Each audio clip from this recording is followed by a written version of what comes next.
La semaine a commencé avec un cours privé à domicile et je te montre l'envers du décor. Je te fais tout visiter, voir comment tout est installé sur ma table de travail pour accueillir ma cliente.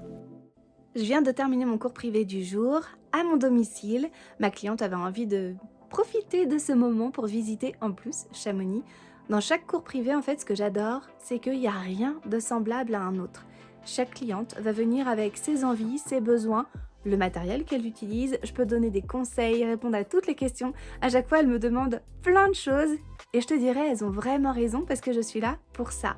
Je sors tout mon matériel, elles peuvent utiliser tous les pinceaux, toutes les couleurs, toutes les choses qu'elles n'ont pas encore et qu'elles regardent peut-être parfois sur internet en se disant ça a l'air pas mal, moi j'ai tout. Donc elles peuvent tout utiliser et c'est trop chouette.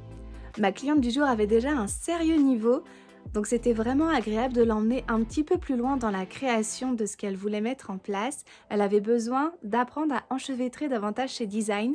J'espère que je lui ai apporté toutes les clés pour réussir à le faire, notamment en prestation.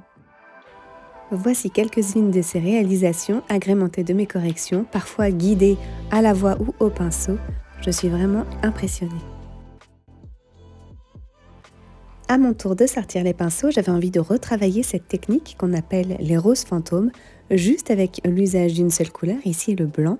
Et après, tout est histoire de pratique pour donner cet effet de profondeur.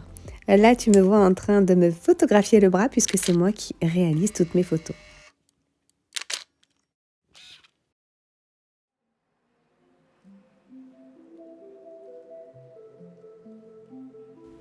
Très régulièrement, je remets mon matériel à niveau, comme cette palette qui en avait bien besoin, et que je termine par essayer sur mon bras, ce qui m'a valu un nouveau post sur Instagram, très apprécié.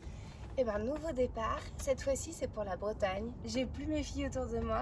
Je pars donner des cours dans une école pendant une semaine. Au passage, je coupe la route en deux parce que je suis seule à conduire et que 10 à 11 heures de route dans la même journée, ça fait un petit peu too much.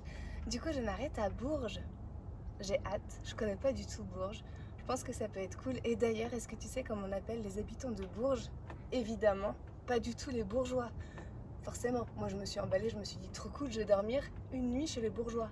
Rien à voir. Juste avant de partir, je suis passée voir mon cher et tendre Monsieur Pastel qui s'est empressé de me faire un bol spécial pour le trajet. Écoute voilà, 5 heures de route plus tard, me voici arrivée à Bourges où je prends possession de mon Airbnb, mon royaume, pour passer une seule nuit.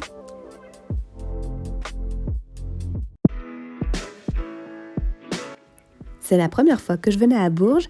J'ai donc découvert une ville franchement déserte, c'était très étonnant. Il n'y avait personne dans les rues, les commerces étaient fermés de bonne heure. Bon, j'en ai profité pour faire quelques photos et me dire que j'y reviendrai à un autre moment.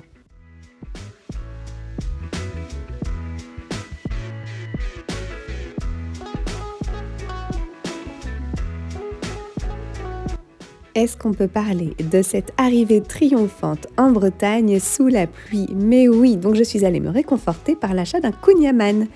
Et puis prise en main de ce deuxième logement, ce Airbnb qui cette fois-ci sera mon royaume pour une pleine semaine, je suis ravie. Je le trouve très lumineux, très spacieux, très agréable. Et j'ai emporté mon diffuseur, histoire de me mettre encore plus à l'aise. Je pense que je vais passer vraiment un excellent séjour dans ces murs.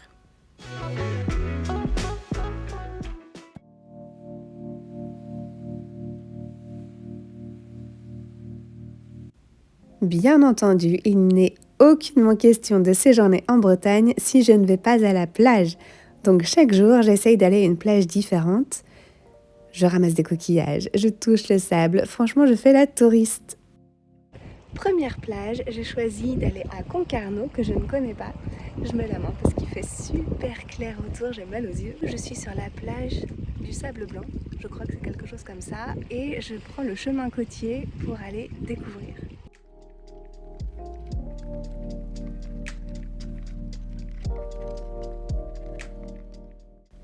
Je savoure chaque seconde, chaque instant lors de mes déplacements professionnels. Je suis extrêmement reconnaissante envers chaque client, chaque cliente qui m'encourage et qui me soutient et qui me permet de vivre de ma passion, que ce soit juste à côté de chez moi ou à l'autre bout de la France. Peut-on dire que j'ai de la chance ? Je ne le crois pas. Tout ça, c'est du travail. On se retrouve la semaine prochaine pour un nouveau vlog et en attendant, n'oublie pas que tu es extraordinaire.